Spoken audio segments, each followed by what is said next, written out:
سنتوں کی ویسے قضا ہوتی نہیں ہے۔ حضرت عیسیٰ کی ہم بات کر رہے تھے، انہوں کو اللہ تبارک و تعالیٰ نے وہ معجزات عطا فرمائے حضرت عیسیٰ کو کہ جو اس وقت کے حکماء حکیم لوگ کہتے ہیں ہمارے پاس جن بیماریوں کا علاج نہیں ہے، اللہ نے اپنے نبی کو وہی بیماریوں کا علاج، انہی مرضوں کا علاج، وہی معجزہ اپنے نبی کو عطا فرمایا۔ کوڑ والے برس والے آئے، وہ داغ پڑ جاتے ہیں، اس وقت کے حکیم کہ ہمارے پاس دوائی نہیں ہے، رب نے فرمایا اے نبی، اے عیسیٰ آپ یہ کریں کہ ان کے جسم پہ آپ ہاتھ پھیریں گے، ہم ان کو بھی شفا دے دیں گے۔ رب نے ان کو یہ معجزہ بھی عطا فرما دی۔ اور کسی بھی نبی کو آپ دیکھیں، میں عرض یہ کرنے لگا تھا کہ جو نبی جس وقت تشریف لایا اس کو اللہ تعالیٰ نے وہ معجزات عطا فرمائے ہیں جو اس وقت مشہور زمانہ لوگ جس میں بڑی مہارت رکھتے تھے۔ اللہ نے اپنے نبی کو جہاں ان کی انتہا ہوتی ہے اس سے بھی آگے رب نے اپنے نبیوں کو معجزات عطا فرمائے۔ معجزہ ہوتا ہی یہی ہے کہ انسان کی عقل دنگ رہ جائے، حیران رہ جائے، اور پھر مسلمان کے لیے کیا حکم ہے کہ اس کو ماننا بھی ہے، یہ بھی نہیں کہنا کہ یہ نہیں ہو سکتا۔ کیونکہ واقعہ معراج کو اگر دیکھیں نا تو کئی مسلمان مرتد ہو گئے تھے، ایمان کے پکے نہیں تھے نا، اور جب اللہ کے نبی نے فرمایا میں رات کے تھوڑے سے حصے میں کیا بلکہ قرآن نے جو فرما دیا تھا سورہ بنی اسرائیل کی پہلی آیت جو میں نے تلاوت کی ہے، سبحان الذی اسری بعبدہ لیلا من المسجد الحرام الی المسجد الاقصی الذی بارکنا حولہ لنریہ من آیاتنا انہ هو السمیع البصیر، کہ حضور نے جب یہ فرمایا نا کہ لوگوں مجھے اللہ نے رات کے تھوڑے سے حصے میں یہ سیر کرائی ہے کہ میں مسجد حرام سے مسجد اقصی گیا، پھر آسمانوں کی سیر کی، پھر قاب قوسین، پتہ نہیں کہاں کہاں سے میں ہو کے آیا، اور پھر یہ مشاہدات جو حضور کے تھے وہ بتائے۔ تو کچھ تو ایسے مسلمان بھی تھے جو ایمان کے مضبوط نہیں تھے، وہ بھی مرتد ہو گئے تھے۔ لیکن دوسری طرف آپ صدیق اکبر کی بات بڑی مشہور ہے، جو مسلمان تھے، پکا ایمان جن کا تھا،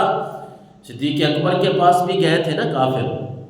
جب آپ صلی اللہ علیہ وسلم نے یہ واقعہ سنایا، صدیق اکبر تو موجود نہیں تھے، کافروں نے کہا چلو صدیق کے پاس چلتے ہیں، آج وہ پھنس جائیں گے ہمارے ہاں۔ صدیق آج کیوں پھنسیں گے کہ ہم انہیں کہیں گے کہ آپ کے جو نبی ہیں نا، آپ کے جو دوست ہیں، وہ کہہ رہے ہیں کہ میں فلاں جگہ سے مسجد حرام سے مسجد اقصی 40 دن کا سفر، 1 مہینے کا اس وقت،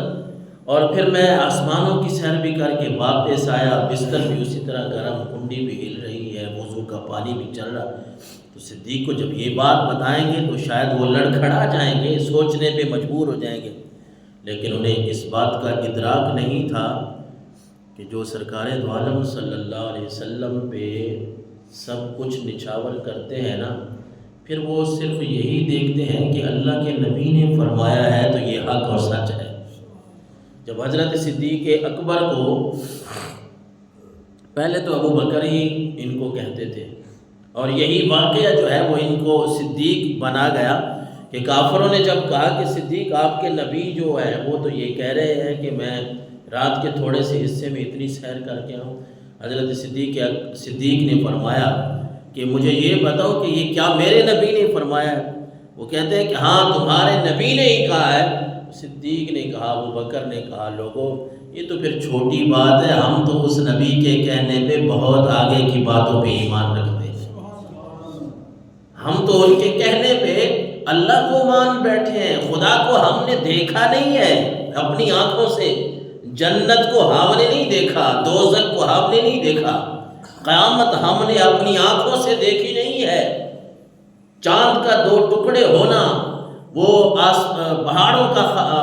ریزہ ریزہ ہونا، القارعۃ ما القاریہ وما ادراک ما القاریہ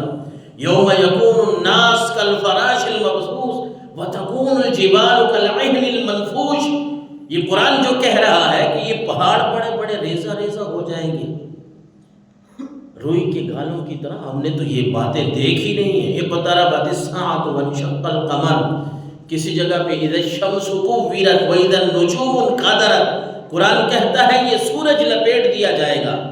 وہ محمد بتاتے ہیں یہ دنیا ختم ہو جائے گی۔ ارے کون سی باتیں لے کے بیٹھے ہو؟ ہم نے تو اس پیارے مصطفیٰ کی زبان سے بڑی بڑی باتوں کا اقرار کر لیا ہے، تصدیق کر لی ہے، یہ کون سی بات ہے؟ اگر میرے نبی نے فرمایا ہے تو پھر حق اور سچ ہے۔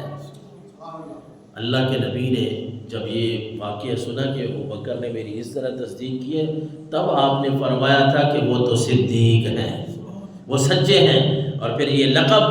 اللہ کے نبی صلی اللہ علیہ وسلم کی زبان سے نکلا ہوا یہ لفظ یوں مشہور ہوا کہ آج ہمارے چھوٹے چھوٹے بچوں کو بھی حضرت ابوبکر کے ساتھ صدیق پڑھتے ہوئے، لکھتے ہوئے، سنتے ہوئے دیکھا گیا۔ ہر بندے کے ذہن میں یہ نقش ہو گیا ہے۔